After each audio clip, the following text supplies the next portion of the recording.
नमस्कार, मैं हूं आपके साथ रोहित। यूपी की राजनीति में एक वक्त ऐसा भी था जब तिलक, तराजू और तलवार, इनको मारो, जूते चार जैसे नारे सुनने को मिले थे। लेकिन अचानक से यूपी की सियासत में ब्राह्मण प्रेम का खुमार कुछ ऐसा चढ़ा, क्या सत्ता पक्ष क्या विपक्ष, सभी के सभी इसमें भाव विभोर नजर आए हैं। किसी ने गदा उठा लिया तो किसी ने ब्राह्मणों के वंशज परशुराम के चरणों में अपनी राजनीतिक किस्मत को सौंप दिया है। वहीं बीजेपी भी कोई कोर कसर नहीं छोड़ना चाहती है। योगी सरकार की पूरी कोशिश है कि हर वर्ग तक अपनी पहुंच कायम की जाए। यही वजह है कि चुनाव से पहले बीजेपी ब्राह्मण नेताओं के मान मनोबल में जुट गई है। यूपी में अगले साल विधानसभा चुनाव हैं और ये चुनाव हर मायने में बीजेपी के लिए खास है।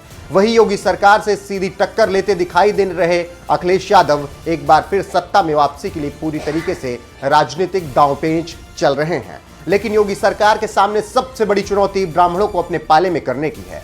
ऐसे में बीजेपी की यही कोशिश है कि हर वर्ग तक अपनी पहुंच को कायम किया जाए।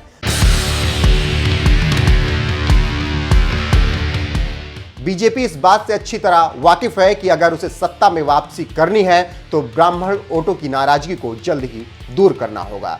लखनऊ से लेकर दिल्ली तक इसे लेकर मंथन किया जा रहा है। यूपी बीजेपी के प्रभारी और केंद्रीय मंत्री धर्मेंद्र प्रधान के दिल्ली आवास पर रविवार को आगामी चुनाव को लेकर ब्राह्मण नेताओं के साथ बैठक की गई। आपको यहां बता दें कि चुनाव से पहले बीजेपी ब्राह्मण नेताओं की नाराजगी को दूर करने की पूरी कोशिश में है और इसकी पूरी योजना दिल्ली में बनाई जा रही है। रविवार को केंद्रीय मंत्री धर्मेंद्र प्रधान के दिल्ली आवास पर यूपी के ब्राह्मण नेताओं की बैठक में मंथन चला। इसमें ब्राह्मण नेताओं के सभी मुद्दों को लेकर चर्चा हुई। बैठक में यूपी के ब्राह्मण समाज के केंद्रीय मंत्री और सांसदों ने भी हिस्सा लिया है। इस दौरान यूपी चुनाव में ब्राह्मणों को साधने के लिए बीजेपी एक कमेटी भी बना रही है।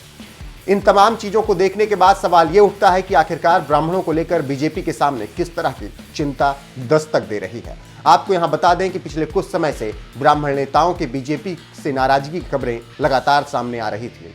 इसी को लेकर बीजेपी ने पार्टी नेताओं से फीडबैक भी लिया है। इसमें पूर्वांचल में ब्राह्मणों की उपेक्षा की बात सामने आई। इसके अलावा ब्राह्मण वर्ग के लिए उत्तर प्रदेश सरकार में कोई विशेष काम नहीं किए जाने की बात भी रखी गई।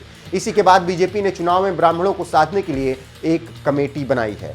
बैठक में तय किया गया है कि सरकार की तरफ से ब्राह्मणों के लिए किए गए कामों को लोगों तक पहुंचाया जाएगा। पार्टी के पदाधिकारी लोगों के बीच पहुंचेंगे। चुनाव से पहले सूबे की सभी विधानसभाओं के प्रतिष्ठित ब्राह्मण समाज के यहां जाकर बीजेपी के नेता उनका सम्मान करेंगे। खैर, इसमें कोई दो राय नहीं है कि यूपी विधानसभा चुनाव से पहले बीजेपी ने जीत के लिए पूरी ताकत झोंक दी है। वहीं सोमवार को ब्राह्मण नेताओं ने राज्य में महत्वपूर्ण वोट बैंक तक पार्टी की पकड़ मजबूत करने के लिए पार्टी के राष्ट्रीय अध्यक्ष जेपी नड्डा के साथ मुलाकात की।